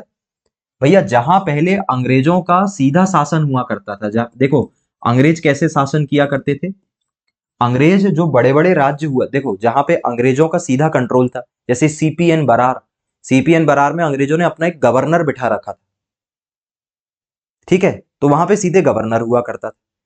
अंग्रेज क्या करते थे, जहां पे सीधा उनका कंट्रोल नहीं था, जैसे ग्वालियर हो गया, इंदौर हो गया, जो रियासतें हैं, वहां पे अंग्रेज राजा को शासन करने देते थे, लेकिन अपना एक अधिकारी नियुक्त कर देते थे। रेजिमेंट वहां पे एक बना के रेजिमेंट का प्रमुख वहां बना दिया करते थे, है ना? तो जो गवर्नर शासित क्षेत्र हुआ करते थे, अंग्रेजों के जमाने के ऐसे क्षेत्र जहां गवर्नर का शासन था, कहने की बात यह है कि जो अंग्रेजों के द्वारा सीधे प्रत्यक्ष तौर पर शासित थे, अंग्रेजों द्वारा प्रत्यक्ष जो शासित क्षेत्र हुआ करते थे वो इसके अंतर्गत आ गए। तो जो भी ऐसे क्षेत्र हैं जो एक जमाने में अंग्रेज सीधे कंट्रोल में लाया करते थे, उन्हें हमने तत्काल में किस में रख दिया कि भैया ये अंग्रेजों के द्वारा बनी बनाई व्यवस्था पे चल रहे हैं, तो हमने इनको पार्ट ए में रख दिया। और इनकी जो संख्या थी, इसमें दोस्तों 9 राज्यों को शामिल किया गया। किसमें शामिल कर दिया गया? इसमें 9 राज्यों को शामिल कर दिया गया। तो उस समय भारत के 9 राज्य पार्ट ए में शामिल थे। क्यों? क्योंकि वो एक जमाने में अंग्रेज सीधे चलाया करते थे। ठीक है, अभी दूसरी बात सुनना भी है दोस्तों। पार्ट बी में उस क्षेत्र को शामिल किया गया जहां पर राजा का शासन हुआ करता था, जैसे होलकर हो गए या सिंधिया हो गए या भोपाल जैसी रियासतें हो गई, है ना, विंध्याचल हो गया। तो ऐसे क्षेत्र जहां पर राजा का शासन हुआ करता था और साथ में अंग्रेजों ने वहां पर एक विधानमंडल, मतलब लेजिस्लेचर बना रखा था, मतलब वहां पर एक विधानमंडल रहेगा अंग्रेजों का और राजा का शासन रहेगा। उन सभी रियासतों को पार्ट बी में शामिल कर दिया गया। और ऐसी रियासतों, ऐसे राज्यों की संख्या भी उस समय कितनी थी? 9।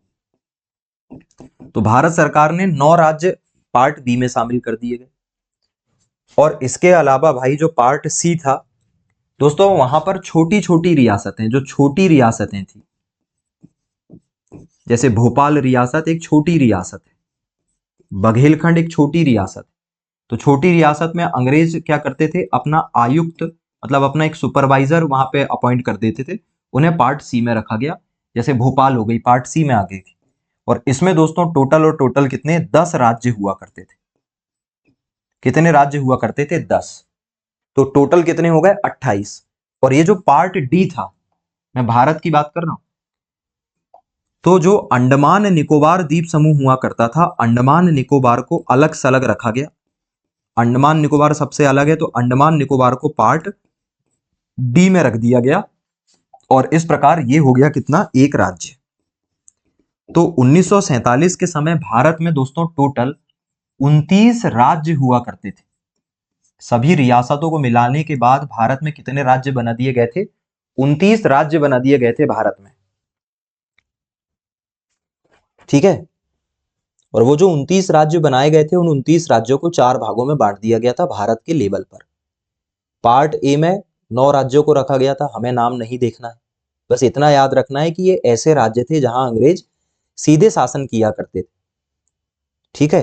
पार्ट बी में उन राज्यों को रखा गया जो बड़े बड़े राज्य थे, जहां राजा हुआ करता था और विधानमंडल हुआ करता था। जो छोटी रियासत थी, जहां अंग्रेज अपने सुपरवाइजर आयुक्त नियुक्त करते थे, उन्हें पार्ट सी में रखा गया। और जो अंडमान निकोबार है, उसे किस में रखा गया, पार्ट डी में दोस्तों यहां पर रखा गया है। ओके, अब सुनो भाई,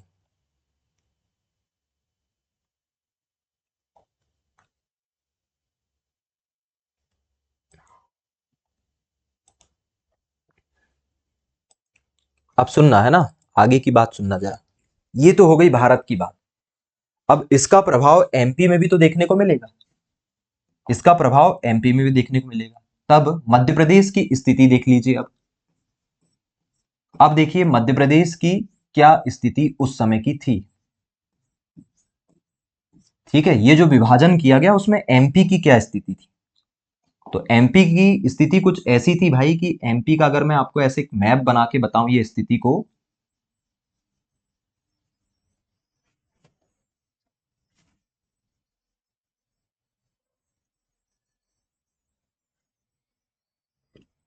तो एमपी की जो स्थिति थी वो कुछ ऐसी थी। ठीक है, एमपी के अंदर ये जो भाग हुआ करता था, ये जो भाग हुआ करता था दोस्तों, ये अंग्रेजों के सीधे कंट्रोल में था। इसे अंग्रेज क्या कहा करते थे, सीपी एंड बरार कहा करते थे इसे अंग्रेज। और ये अंग्रेजों के सीधे कंट्रोल में हुआ करता था, इसलिए इसे किस में रखा गया, इसे रखा गया दोस्तों पार्ट ए में। मैंने बताया था ना, पार्ट ए में उसे रखा जाता था जहां पर अंग्रेजों का सीधा कंट्रोल हुआ करता था। तो जो सीपीएन बरार है हमारे सेंट्रल इंडिया का, वो किस में शामिल हो गया, भारत के उन राज्यों में शामिल हो गया जो पार्ट ए में शामिल थे। 9 में से एक राज्य क्या था, सीपीएन बरार। ठीक है।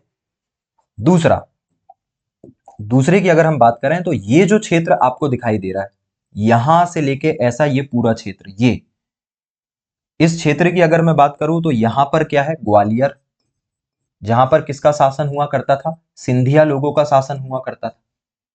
और यहां पर क्या है दोस्तों, इंदौर। और इंदौर में किसका शासन हुआ करता था, इंदौर में हुआ करता था होलकरों का शासन। भाई यहां पर एक जमाने में होलकर हुआ करते थे। ठीक है, अब तो नहीं रहे होलकर, अब तो सब रियासतें भारत में शामिल हो गई, इसलिए मैं नहीं लिख रहा। तो ये जो इंदौर और होलकर वाला हिस्सा है, ये वो बड़ी बड़ी रियासतें हैं जहां पर एक राज प्रमुख हुआ करता था एक जमाने में, और अंग्रेजों का विधानमंडल हुआ करता था। तो इस राज्य को मिलाकर, भाई इस राज्य को मिलाकर किसे, इस ग्वालियर को और दोस्तों इस इंदौर को, इस राज्य को मिलाकर इसे शामिल कर दिया गया किसमें, पार्ट बी में। तो पार्ट बी में दोस्तों जो 9 राज्य शामिल थे, उसमें से एक आपका जो राज्य शामिल था वो क्या था, ग्वालियर और इंदौर।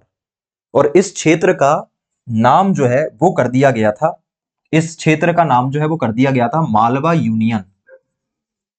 इसका नाम क्या कर दिया गया था, मालवा यूनियन, थोड़ी समय के लिए कर दिया गया था मालवा यूनियन। तो मालवा यूनियन के नाम से ये जो क्षेत्र है वो किसमें शामिल कर दिया गया था, पार्ट बी में शामिल कर दिया गया। और शुरुआत में ये यहां का जो क्षेत्र है, विंध्य क्षेत्र, ये जो विंध्य क्षेत्र है ये भी एक जमाने में किसमें शामिल हुआ करता था? मालवा यूनियन में। कब से कब तक? 1948 से लेके 1950 तक ये जो विंध्य क्षेत्र है ये किसमें हुआ करता था? पार्ट बी में हुआ करता था। ध्यान से सुनना।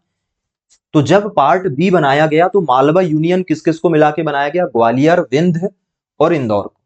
तो ग्वालियर, विंध्य और इंदौर को मिला के पार्ट बी बना दिया गया और ये पार्ट बी में 3 चीजें शामिल थी। फिर आगे चल के जब फिर से थोड़ा ध्यान दिया गया तो सरकार को समझ में आया कि यार जो विंध्य है, ये जो विंध्य है ये बड़ी रियासत है ही नहीं, ये तो छोटी रियासत है। ये जो विंध्य रियासत है ये कैसी रियासत है? छोटी रियासत है। उन्हें ऐसा लगा तो ये विंध्य हो गया और विंध्य के साइड में क्या थी? बघेलखंड रियासत। और यहां पर क्या थी? भोपाल रियासत। तो ये जो पूरा का पूरा क्षेत्र अब आपको यहां पर दिख रहा है, ये जो क्षेत्र है जिसमें भोपाल, बघेलखंड और विंध्य है, इसे सरकार ने किसमें शामिल कर दिया? पार्ट सी में शामिल कर दिया। इसे क्या बनाया गया? पार्ट सी का हिस्सा बनाया गया। अब याद रखना ये जो विंध्य है ये 1950 तक पार्ट बी में शामिल था और 1 जनवरी 1950 के बाद विंध्य किसमें शामिल हो गया? पार्ट सी में शामिल हो गया। तो भाई मध्य प्रदेश के अंदर 3 हिस्से हुआ करते थे दोस्तों। 1947 से लेके 1956 तक मध्य प्रदेश की स्थिति 1947, अलग कलर से लिखना पड़ेगा भैया नहीं तो वहां हो जाएगा बहुत बड़ा कंफ्यूजन। तो मध्य प्रदेश की स्थिति 1947 से लेके 1956 तक कुछ ऐसी थी, ऐसी स्थिति थी भाई। मध्य प्रदेश के अंदर दोस्तों 3 हिस्से हुआ करते थे। ठीक है, 3 हिस्से हुआ करते थे। कौन कौन से? चाहो तो अपने मेरे साथ बढ़िया एक मैपिंग कर लो और देखो थोड़ी एफर्ट करोगे तभी बाकी लोगों से आगे निकल पाओगे आप, वरना आप जैसे हो अगर आप वैसे ही बने रहोगे तो फिर उतना ही मिलेगा जितना मिलता आया है। तो अगर आप चाहते हो कि आपको कुछ एक्स्ट्रा मिले तो थोड़ी एफर्ट एक्स्ट्रा करनी पड़ेगी भाई। ठीक है, और फिर आपको भी पता है कि जो काम मैं नहीं कर पा रहा था ऑफलाइन, उसी काम को करने के लिए ऑनलाइन अपन आए हैं। ऑनलाइन अपन टाइम पास करने तो आए नहीं, ऑनलाइन अपन क्यों आए हैं? जो काम नहीं कर पा रहे थे ना वहां पे, जो व्यवधान वहां हो जा रहा था, जो लिमिटेशन थी, उसको क्रॉस करना यहाँ का उद्देश्य। तो ये जो क्षेत्र जो मैं अब बोल्ड येलो कलर से बना रहा हूं ये पार्ट बी का हिस्सा था और इसका नाम बदल के मालवा यूनियन कर दिया गया था। और तीसरा अब मैं बनाऊंगा किस कलर से? ब्लू कलर से। ये ब्लू कलर का हिस्सा, ये ब्लू कलर वो हिस्सा है भाई, ये ब्लू कलर वो हिस्सा है जिसे किस में रखा गया था? पार्ट सी में रखा गया था। और इस पार्ट सी में भोपाल भी शामिल था। इस पार्ट सी में जो है वो बघेलखंड और जो आपका क्या है भोपाल और साथ में विंध्य ये भी शामिल थे। ये स्थिति है भाई। तो अगर कोई आपसे पूछे कि भाई सीपीएन बरार के बाद क्या हुआ, तो आप बताओगे सीपीएन बरार के बाद भारत के 4 हिस्से कर दिए गए थे। ऐसे हिस्से जहां पर अंग्रेज गवर्नर रखा करते थे उसको पार्ट ए में शामिल किया गया और मध्य प्रदेश का सीपीएन बरार पार्ट ए में शामिल हो गया क्योंकि सीपीएन बरार में क्या हुआ करता था? गवर्नर। दूसरा, ऐसे क्षेत्र जहां पर राजा हुआ करते थे, बड़े क्षेत्र थे, अंग्रेज ने उन क्षेत्रों को पार्ट बी में शामिल किया गया था। तो हमारे यहाँ इंदौर और ग्वालियर इनको मिला के सबसे पहले बना मालवा यूनियन और मालवा यूनियन को शामिल किसमें किया गया? पार्ट बी में। और इस मालवा यूनियन में 48 से लेके 50 तक विंध्य क्षेत्र भी शामिल हुआ करता था। पहले विंध्य को बड़ी रियासत के तौर पर शामिल कर लिया गया था और जो भोपाल और बघेलखंड है इसे पार्ट सी में जोड़ा गया और 1 जनवरी 1950 को विंध्य को पार्ट बी से निकालकर किसमें जोड़ दिया गया? पार्ट सी में जोड़ दिया गया। ठीक है भाई, क्या यहां तक की पढ़ाई सबको समझ में आई है? चलो जल्दी से रिस्पॉन्स करो यार पहले, फिर आगे बढ़ेंगे अपन, है ना। मैं बहुत देर से खड़ा हूं तो थोड़ा सा बैठ जाऊं मैं 2 मिनट, जब तक आप लोगों के रिस्पॉन्स देख लेता हूं कि किस किस को यहां तक की पढ़ाई बढ़िया लग रही है।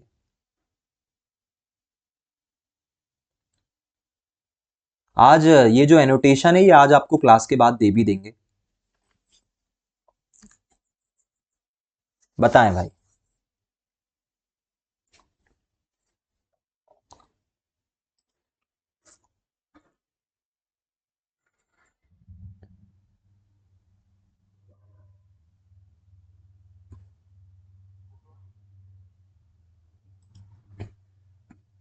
बढ़िया बढ़िया है ना।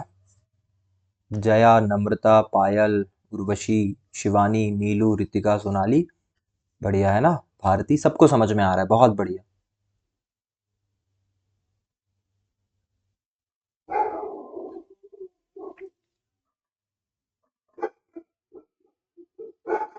बहुत बढ़िया है ना। देखो यही है, देखो हम जब इतने एफर्ट लगाकर पढ़ेंगे ना तो फिर एग्जाम में क्वेश्चन हमारे बाहर से आने ही नहीं वाला, कोई समस्या है ही नहीं। हाँ भाई, एक चीज का ध्यान आपको रखना पड़ेगा। ध्यान क्या रखना पड़ेगा कि भाई मोबाइल का जो डेटा है उसे रात तक संभाल के रखना पड़ेगा। पहले अपनी क्लासेस मॉर्निंग में चलती थी, तो मॉर्निंग में तुम लोगों को डेटा की कोई प्रॉब्लम नहीं रहती होगी, लेकिन रात आते आते तुम इतना इंस्टा चला चुके होते हो, इतना नेट चला चुके होते हो कि तुम्हारे पास डेटा नहीं बचता होगा। तो या तो फिर अपना रिचार्ज ज्यादा डेटा वाला कर लो। वैसे अनलिमिटेड रहता है क्या यार अब डेटा? क्यों भाई, मजा आ रही है? संस्कार का तो सिनॉप्सिस का भी काम साथ में चल रहा है भाई। प्रिंसी को भी समझ में आ रहा है, क्या बात है यार, बहुत बढ़िया। ये हुई ना बात। चलें आगे। अब एक एक करके बात करते हैं भाई। अभी कहां, अब तो इनको एक एक करके हम देखने वाले। ठीक है, चलिए अब एक एक करके बात करते हैं। याद रखना, पार्ट डी भारत में था ही नहीं, सॉरी एमपी में था ही नहीं। भारत में तो अंडमान निकोबार को बस शामिल किया गया था उसमें, तो एमपी का उससे कोई लेना देना नहीं। चले हम एक एक करके बात करते हैं भाई। दोस्तों पहला जो हमारा पॉइंट रहेगा वो रहेगा मध्य प्रदेश का पार्ट ए में शामिल क्षेत्र।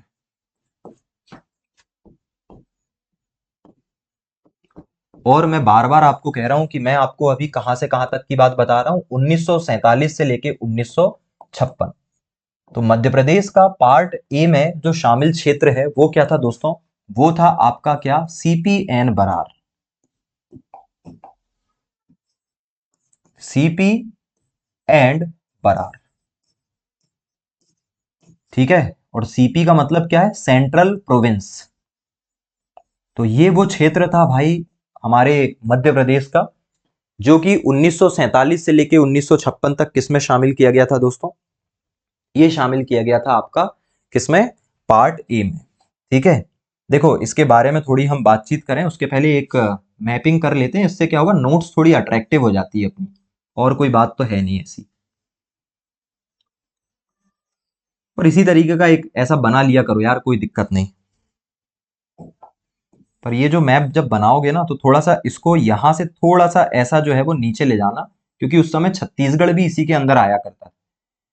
और ये जो क्षेत्र बन रहा है हमारा, ये जो क्षेत्र है दोस्तों पूरा का पूरा, ये क्या कहलाता है? ये कहलाता था सीपीएन बरार। ये था सीपीएन बरार। और इस सीपीएन बरार में दोस्तों, इस सीपी एंड, चलो अभी तो उसको हम देखने वाले हैं तो वहां लिखकर कोई मतलब नहीं है। चलिए तो देखिए भाई, हमारे पार्ट ए का हिस्सा सीपीएन बरार हुआ करता था एमपी का, और इसको मैं थोड़ा सा ठीक कर लूं। और ये मेहनत मैं इसलिए कर रहा हूं क्योंकि भाई मुझे ना ये सिनॉप्सिस आपको देने हैं, इसलिए हम इतना सब देख रहे हैं। चलिए अब एक एक करके बात करते हैं भाई। सबसे पहली बात इस सीपीएन बरार की दोस्तों, तो इसकी स्थापना कब होती, इसका गठन कब होता है, इस क्षेत्र का गठन कब होता है? तो भाई हमने देखा था इस क्षेत्र का गठन सबसे पहले होता है, बहुत सबसे पहले है ना, बहुत पहले 2 नवंबर 1861 को। किसके द्वारा? वो ब्रिटेन की महारानी के द्वारा। सागर नर्मदा क्षेत्र और नागपुर विदर्भ क्षेत्र को मिलाकर क्या बना दिया गया था? सीपीएन बरार बना दिया गया था। तो इसका गठन कब हुआ है? इसका गठन हुआ है भाई आपका कब? 2 नवंबर 1861 को हुआ है। ठीक है, दूसरी बात, अब देखो यहां पर फैक्ट रहने वाले, तो फैक्ट से परेशान मत होना, धीरे धीरे याद होगा। शामिल क्षेत्र क्या क्या था भाई? कौन कौन से क्षेत्र दोस्तों इसमें शामिल किए गए थे? वर्तमान में उन क्षेत्रों को हम क्या कहते हैं वो हमें देखना है। देखिए इसमें दोस्तों पूरा का पूरा छत्तीसगढ़ शामिल था। आज जिसे आप नागपुर और विदर्भ कहते हो, नागपुर का वो जो इलाका है ना वो विदर्भ कहलाता, तो विदर्भ शामिल था। और जो जबलपुर वाला इलाका है उसे हम कहते हैं महाकौशल। तो महाकौशल, 3 क्षेत्र इसमें जो है वो शामिल हुआ करते थे, आज के छत्तीसगढ़, विदर्भ और महाकौशल।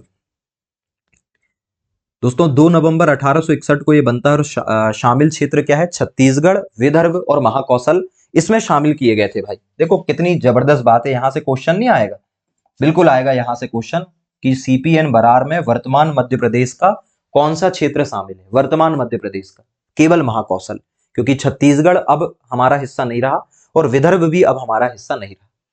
अच्छा, उस समय तो रियासतें हुआ करती थी, तो दोस्तों इसमें कुल रियासतें कितनी थी, मतलब कितनी रियासतों को जोड़कर ये क्षेत्र जो है वो बनाया गया था उस जमाने में। तो भाई इसके अंदर दोस्तों 15 रियासतें हुआ करती थी उस जमाने में, मतलब सरकार ने 15 छोटी छोटी रियासतों से मिलाकर क्या बनाया था, सीपीएन बरार जो है वो बनाया था। 15 रियासतें, क्या 15 रियासतों के नाम देखना है? नहीं देखना है भाई, अब उतना नहीं पूछा जाता, क्योंकि फिर हर क्षेत्र की रियासतें देखना पड़ेगा, तो 15 रियासतें नहीं देखना है। लेकिन हाँ, एक चीज आपसे पूछी जा सकती है कि इन 15 रियासतों में से कौन सी अकेली एक ऐसी रियासत है। देखिए उस समय के सीपीएन बरार में 15 रियासतें हुआ करती थी, सबको मिला के सीपीएन बरार बनाया गया था। उसमें से केवल एक ही रियासत थी दोस्तों, 15 में से केवल एक रियासत, केवल एक रियासत वर्तमान एमपी में है, वर्तमान एमपी का हिस्सा हिस्सा है। तो फिर बाकी कहां गई भाई, बाकी जो है वो अलग राज्यों में चली गई। आप भी जानते हो विदर्भ आगे चलकर किस में चला जाएगा, महाराष्ट्र में, और छत्तीसगढ़ भी अलग हो जाएगा। तो इन 15 रियासतों में से कुछ रियासत विदर्भ महाराष्ट्र में चली गई, कुछ रियासत छत्तीसगढ़ में चली गई, केवल एक रियासत है जो आज एमपी का हिस्सा है, और उस रियासत का नाम है, उस रियासत का नाम है मकड़ई रियासत, मकड़ई रियासत। और इस मकड़ई रियासत को आज आप हरदा के नाम से जानते हो, आज आप इसे किस नाम से जानते हो, हरदा, नर्मदापुरम के साइड वाला जो जिला है वो हरदा, ठीक है। तो जो सीपीएन बरार हुआ करता था दोस्तों, ये सीपीएन बरार 2 नवंबर 1861 को बना। शामिल क्षेत्र थे छत्तीसगढ़, विदर्भ और महाकौशल। इसमें उस जमाने की 15 रियासतों को मिलाकर बनाया गया था और उसमें से केवल एक रियासत आज एमपी के पास है, बाकी 14 रियासतें कुछ छत्तीसगढ़ में चली गई, कुछ महाराष्ट्र में चली गई। तो बहुत इंपॉर्टेंट हो जाता है, आपसे पूछा जा सकता है कि कौन सी इकलौती ऐसी रियासत है जो एमपी का हिस्सा है, तो आप कहोगे सर मकड़ई रियासत जो है हरदा में पड़ती है, वो जो है वो इसका हिस्सा है, ठीक है। अब देखिए इसकी राजधानी क्या बनाई गई, मैं राजधानी यहां लिख रहा हूं भाई। दोस्तों इस सीपीएन बरार की राजधानी क्या बनाई गई थी, इन सीपीएन बरार की राजधानी दोस्तों नागपुर को बनाया गया था। वो तो मैंने वहां पर भी आपको पढ़ाया था कि इसकी जो राजधानी है वो क्या बनाई गई थी, नागपुर को दोस्तों इसकी राजधानी बनाया गया था, ठीक है। आगे की बात करते हैं। इसके अलावा अगली जो हम बात करें भाई, यहां का राज प्रमुख कौन था। राज प्रमुख मतलब आज हम उस राज प्रमुख को गवर्नर कह देते हैं, उस समय राज प्रमुख कहा गया था। और इसके अलावा हमें देखना है कि यहां का सीएम किसे बनाया गया था पहला। तो दोस्तों यहां का जो राज प्रमुख है वो बनाया गया था डॉक्टर ई राघवेंद्र राव को। किसे बनाया गया था, ई राघवेंद्र राव जो है उन्हें राज प्रमुख बनाया गया था। और जो रवि शंकर, रविशंकर शुक्ल हैं, वो इसके क्या बने, पहले क्या बने भाई, सीएम बने। पहले क्या बने दोस्तों, सीएम। थोड़ा सा क्या है, इसको मैं इस तरीके से ब्लॉक में लिख दे रहा हूं, क्योंकि हमारे यहाँ ना ऐसे व्यक्ति विशेष वाले क्वेश्चन एमपीपीएससी को बहुत मजा आती है पूछने में। जल्दी से देखिए, ये हमने अभी केवल पहले पार्ट के बारे में बात की है और कोई कठिन बातचीत नहीं है। हाँ यार, आजकल आप लोग 5G अनलिमिटेड वाला डेटा जो है वो डलवाया करो, क्योंकि क्लासेस बढ़िया फिर एचडी में देखा करो। पढ़ाई के लिए इतना तो कर ही सकते हो यार, ठीक है। वैसे भी सस्ता कोर्स खरीद के तुमने बहुत पैसे तो बचा ही लिए हो, तुम तो जानते हो बहुत ज्यादा पैसा देने के बाद भी ऐसी पढ़ाई ऑफलाइन में लोगों को नहीं मिल रही है। इतना डिटेल में एमपी का गठन कहाँ संभव है, कहीं भी मतलब।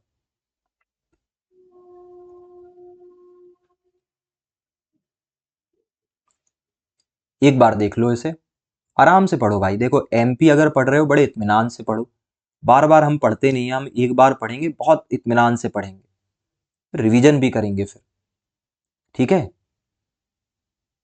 और स्टे मोटिवेटेड। अगर आप रात में 10:30 बजे मन लगाकर अगर पढ़ाई कर पा रहे हो तो आप सिलेक्शन के डिजर्विंग कैंडिडेट हो। आपको आज नहीं तो कल सिलेक्शन मिलेगा ही मिलेगा।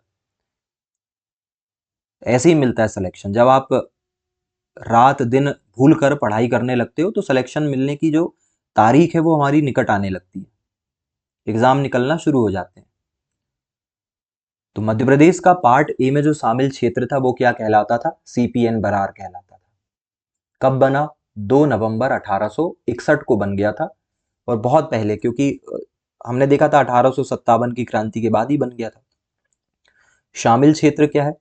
अच्छा, इसका गठन कब हुआ? तो सीपीएन बरार का जो गठन है ना वो 2 नवंबर 1861 हम इसलिए लिख देते हैं, 2 नवंबर 1861 इसलिए लिख देते हैं क्योंकि सीपी बना था। सीपी है ना, 2 नवंबर 1861 को क्या बना? सीपी बना। और बरार कब बना भाई? बरार कब बना? बरार तो वो भी देख ही लो यार साथ में। तो बरार कब बना? 24 अक्टूबर 1936। तो अगर आपसे कोई पूछे कि भाई सीपीएन बरार की फाइनल डेट बताओ, तो फाइनल डेट ये आएगी ना यार। फाइनल डेट क्या आएगी? 24 अक्टूबर 1936। इसकी फाइनल डेट क्या आएगी दोस्तों? फाइनल डेट आएगी 24 अक्टूबर 1936, क्योंकि 24 अक्टूबर 1936 के पहले क्या हुआ करता था? अकेला सीपी हुआ करता था। अकेला क्या हुआ करता था? CP, central province. भाई बरार कब जुड़ा? 24 अक्टूबर को। तो 25 अक्टूबर से कहने लगे होंगे अपन उसको सीपीएन बरार। तो डेट थोड़ी सी अपडेट कर लेंगे अपन। 24 अक्टूबर 1936 हमने इसकी डेट देख ली। चलिए भाई, ये हमने अभी तक की जो है वो हमारी पढ़ाई देखी थी पार्ट ए की। आगे चलें क्या? अब पार्ट बी के बारे में बात कर लेते हैं। चलो, इसका रिवीजन आप लोग एक बार कर लेना अपने स्तर पर, और मैं करवाऊंगा कल, ठीक है। मैं कल करवाऊंगा क्लास में। तो मध्य प्रदेश का पार्ट बी में शामिल क्षेत्र।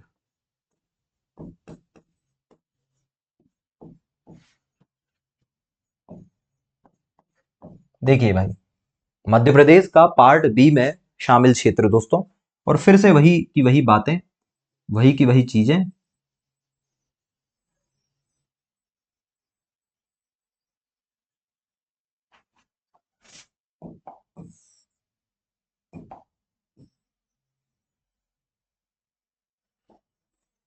चलिए, अब हमें मतलब जो है वो इस वाले क्षेत्र से है ना, हम इसको नहीं बनाएंगे, अब हम इस क्षेत्र को बनाएंगे। कि पहले जो पार्ट बनाया गया था ये ग्वालियर वाला क्षेत्र है, जो फिलहाल हमारा हिस्सा है, क्योंकि ग्वालियर की जरूरत पड़ेगी हमें, ठीक है। इसके अलावा ये जो हिस्सा है ये क्या है दोस्तों? इंदौर। और ये वाला जो हिस्सा है ये क्या कहलाता है? विंध्य। तो इन तीनों क्षेत्रों को, किस किस को? इंदौर को, ग्वालियर को और विंध्य को, इन तीनों को मिलाकर दोस्तों जो क्षेत्र बनाया गया था उसका नाम रख दिया गया था मालवा यूनियन। क्या रख दिया गया था? मालवा यूनियन। इसका एक और भी नाम था, इसका एक और नाम था यूनाइटेड स्टेट ऑफ ग्वालियर। इसका एक और नाम क्या हुआ करता था? यूनाइटेड स्टेट ऑफ ग्वालियर हुआ करता था उस जमाने में। कब? 1947 से लेके 1956 तक। इंदौर, ग्वालियर और विंध्य, इन तीनों को मिलाकर बनाया गया था मालवा यूनियन, या इन यूनियन स्टेट ऑफ क्या बना दिया गया था? ग्वालियर। विंध्य को पहले किस में रखा गया था? पार्ट बी में। मैंने बताया था आपको। कब से कब तक? विंध्य भैया, विंध्य जो है वो 1948 से लेके 1950 तक किसका हिस्सा रहने वाला है? पार्ट बी का हिस्सा रहने वाला है। इसलिए शुरुआत में मैंने इसको पार्ट बी का हिस्सा बताया। आगे चल के फिर विंध्य को बाहर निकाल दिया जाएगा और विंध्य को किस में रख दिया जाएगा? सी में। तो ये जो क्षेत्र बना हमारा, जिसको हम क्या कह रहे हैं? मालवा यूनियन कह रहे हैं, या एक और नाम क्या है? यूनाइटेड स्टेट ऑफ ग्वालियर, क्योंकि ग्वालियर को ध्यान में रखते हुए बनाया गया था। है ना, हमेशा ज्यादा महत्व किसको दिया गया है, इंदौर के मुकाबले ग्वालियर को दिया गया। चलिए, जो पॉइंट हमने पहले देखे थे वही सारे के सारे पॉइंट फिर से एक बार जो है वो यहां पर देखेंगे। सबसे पहले देखेंगे इसका गठन कब होता है। दूसरा हमें देखना है इसका शामिल क्षेत्र कौन कौन से हैं इसमें।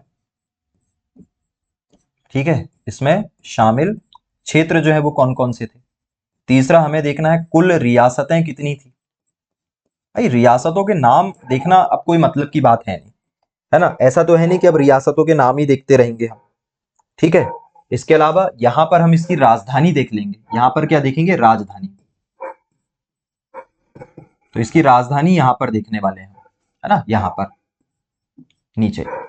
और क्या देखना है भाई इसके अलावा, और क्या देखा था हमने, बस इतनी चीजें देखी थी। बाकी तो फिर हमने पदाधिकारी इसके देख लिए थे। जैसे हमने देखा था राज प्रमुख कौन था यहाँ पे, तो हम यहाँ के राज प्रमुख के बारे में देख लेंगे भाई कि यहाँ का राज प्रमुख कौन था, है ना। इसके अलावा देखो यहाँ पे ना थोड़ी चीजें ज्यादा है, तो वो मैं उसी समय आपको लिख के बताऊंगा। फिलहाल यहाँ की चीजें देखो। अब देखो भाई इसका जो गठन किया गया ना दोस्तों, इसका गठन किया गया है कब, थोड़ा डेट याद रखना, 22 अप्रैल को। 22 अप्रैल 1948 को इसका गठन जो है वो किया गया, क्योंकि कुछ रियासतें मिलने से मना कर रही थी, ये भी उन्हीं में से एक। तो 22 अप्रैल 1948 को बाद में जब ये मिल गए तो फिर सरकार ने इनको मिलाकर क्या बना दिया, इनको सरकार ने मिलाकर बना दिया पार्ट बी। ये जो पूरा का पूरा क्षेत्र है ना ऐसा, ये जो पार्ट बी है ये बन गया। कब बना, 22 अप्रैल 1948। बिल्कुल बिल्कुल, वहां 24 अक्टूबर था, 24 अक्टूबर 1936। ये क्या है, 22 अप्रैल 1948। और ये बिल्कुल पूछा जा सकता है, बिल्कुल भी इस डाउट में मत रहना कि ये नहीं पूछा जाएगा। एटलीस्ट आपको आइडिया तो हो कि यार 22 अप्रैल 1948 को ये बना है। लेकिन आपको तो पता है कि भारत में उद्घाटन होते हैं। भारत में क्या होते हैं, उद्घाटन। तो इसका उद्घाटन जो है वो बाद में हुआ है, मतलब बना दिए लेकिन उद्घाटन हुआ है इसका बाद में। इसका उद्घाटन कब हुआ, इसका उद्घाटन हुआ है भैया, इसका उद्घाटन हुआ है आपका 28 मई को। उद्घाटन कब हुआ है, 28 मई 1948 को।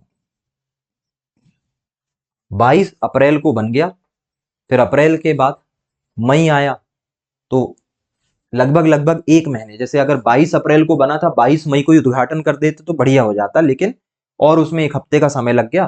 सरकारी काम कब समय पे हुए, 22 अप्रैल 1948 के बजाय क्या है, उद्घाटन क्या हुआ है, 28 मई 1948 को। और उद्घाटन किसी आदमी ने तो किया होगा, तो उद्घाटन किसने किया है, पंडित नेहरू ने।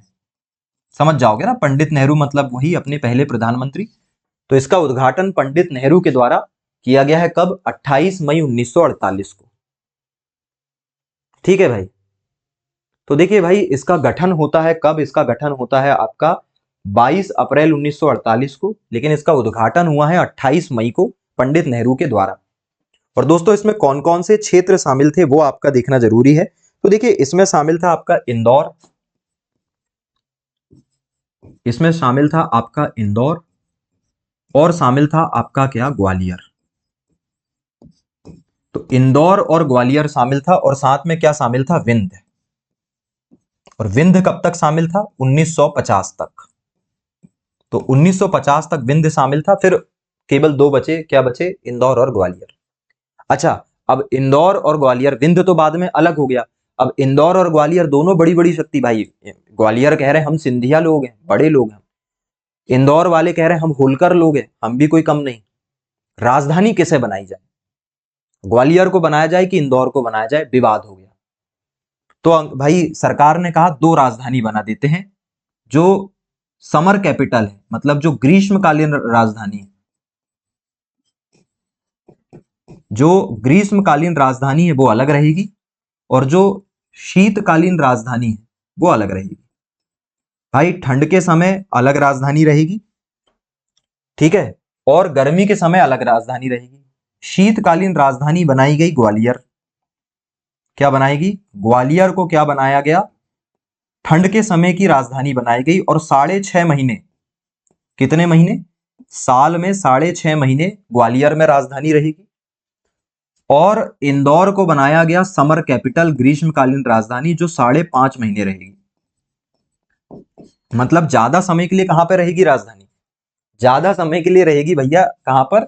ज्यादा समय के लिए रहेगी ग्वालियर में। कुल मिलाकर सरकार ने किसको ज्यादा महत्व दिया है इंदौर के बजाय? इसमें ग्वालियर को महत्व दिया है। अभी आपको और देखने को मिलेगा ग्वालियर का इंपॉर्टेंस क्यों ज्यादा है, वो अभी आपको समझ में आएगा। ठीक है, तो सरकार ने जो है वो 2 राजधानी इसकी बना दी। विवाद बहुत बढ़ गया था, तो उन्होंने कहा भैया ठंड के समय में कौन रहेगा? ठंड के समय में ग्वालियर में राजधानी लगेगी। अच्छा, 6-6 महीने भी कर सकते थे कि तुम 6 महीने 6 महीने, नहीं, उन्होंने कहा 6.5 महीने ग्वालियर और 5.5 महीने इंदौर। तो इस प्रकार इसकी जो राजधानी है वो 2 थी। किसकी? मालवा यूनियन की।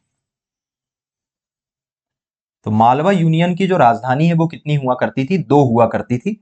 अब यहां पर ध्यान देना, इस मालवा यूनियन का बाद में नाम भी बदला गया। इस मालवा यूनियन का नाम 1950 के बाद बदल के मध्य प्रांत कर दिया गया। जैसे ही विंध्य को हटाया गया, भाई जब तक विंध्य शामिल था यूनाइटेड स्टेट ऑफ क्या कहलाया करता था? यूनाइटेड स्टेट ऑफ ग्वालियर कहलाया करता था, नाम ही ग्वालियर पे, या फिर मालवा यूनियन कहलाया करता था। लेकिन जब विंध्य हट गया तो क्या कहने लगे? मध्य प्रांत कहने लगे। तो इस फैक्ट को भी याद रखना। चलो, रियासतें कितनी हुआ करती थी दोस्तों? इसमें कुल रियासतें हुआ करती थी आपकी कितनी? 26।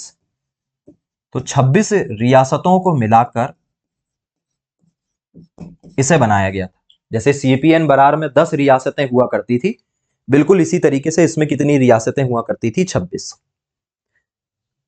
अभी पूरा रिवीजन कर लेंगे, बिल्कुल परेशान नहीं होना।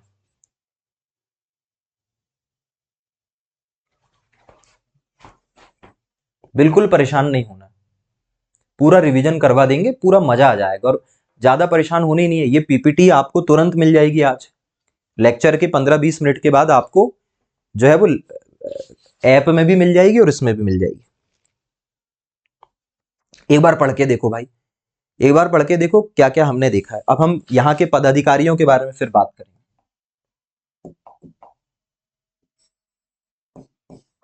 अब देखिए भाई, थोड़ा सा रिवीजन कर लो।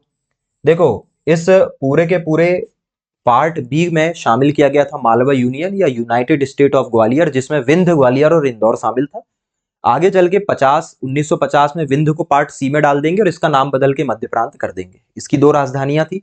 ठंड के समय की राजधानी ग्वालियर 6.5 महीने, और गर्मी के समय की राजधानी इंदौर 5.5 महीने। गठन हुआ है 22 अप्रैल 1948 को, उद्घाटन हुआ है 28 मई 1948 को। ठीक है, 1 महीने 6 दिन के बाद पंडित नेहरू के द्वारा। इंदौर, ग्वालियर इसके मुख्य क्षेत्र थे, विंध्य को हटा दिया गया था। रियासतें कितनी थी? 26। अब फिर वही बातें हमें देखनी है कि राज प्रमुख किसे बनाया गया। जैसे भाई सीपीएन बरार में राज प्रमुख किसे बनाया गया था? ई राघवेंद्र राव को। तो यहाँ पे राज प्रमुख भी बनाया जाएगा। तो भाई यहाँ का राज प्रमुख बनाया गया ग्वालियर के राजा को। भाई ग्वालियर को ही तो इंपॉर्टेंस देंगे ना। तो यहाँ का जो राज प्रमुख बनाया गया था दोस्तों, वो बनाया गया था जीवाजी राव सिंधिया को। तो फिर तुम्हें देखने को मिला कि सरकार ने किसे ज्यादा महत्व दिया है होलकरों के बजाय? सिंधिया को। तो इसका राज प्रमुख किसे बनाया गया? जीवाजी राव सिंधिया को। फिर लड़ाई हो गई। उन्होंने कहा नहीं भैया ऐसा नहीं होता, तुम ग्वालियर ही ग्वालियर को सब कुछ दे रहे हो यार, ऐसा थोड़ी ना चलेगा। ठीक है, तो उन्होंने कहा ठीक है भाई, एक काम करते हैं, उप राज्य प्रमुख भी बना देते हैं। क्या बना देते हैं?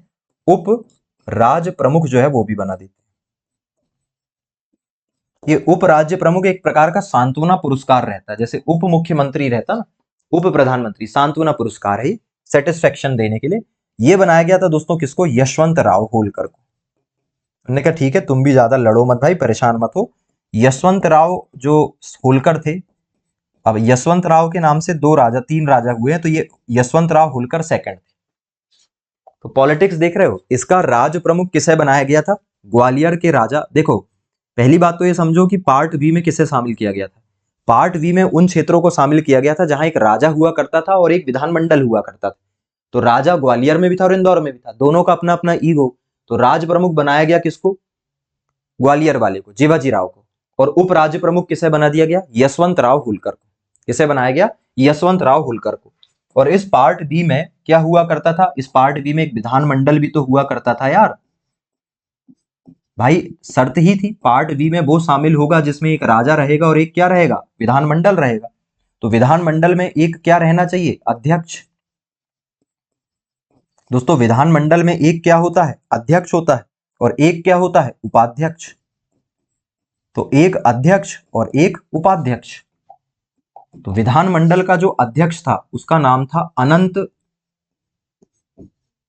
सदाशिव। इसका नाम था दोस्तों अनंत सदाशिव पटवर्धन। हाँ भाई पहली बार पढ़ोगे थोड़ा अजीब लगेगा, लेकिन एग्जाम निकालना है तो मेहनत से कंजूसी नहीं चलेगी। और उपाध्यक्ष थे विष्णु विनायक सरवटे। आज इतने ही पढ़ लेंगे लेकिन रिवीजन करेंगे और पूरा पढ़ेंगे, शॉर्टकट नहीं चलेगा। विष्णु विनायक सरवटे, ठीक है, ये उपाध्यक्ष थे। मैंने पहले ही बताया आपको पार्ट बी में उन क्षेत्रों को शामिल किया गया था दोस्तों जहां पर एक राजा हुआ करता था और एक विधानमंडल हुआ करता था।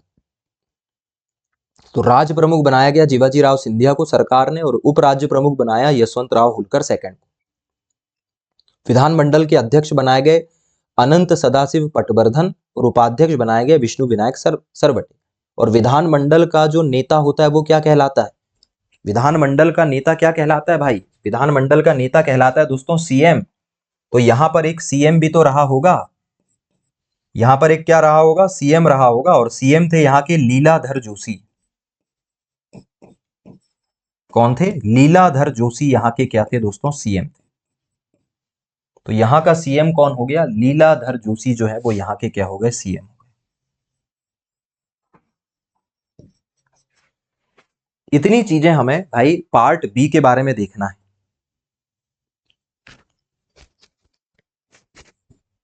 पूरी स्लाइड भर दी हमने तो इसकी। और पढ़ाएं कि खत्म करें भैया आज की क्लास, इतना काफी है मेरे ख्याल से आज। फिर कल हम जो है वो विंध्य और भोपाल के साथ पढ़ाई को शुरू कर लेंगे, वरना ज्यादा हो जाएगा फिर आपके लिए, क्योंकि रिवीजन भी जरूरी है दोस्तों,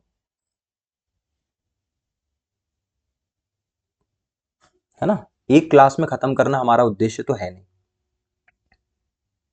तो थोड़ा रिवीजन करवा दें। चलो पहले रिवीजन कर लो, एक शॉर्ट रिवीजन।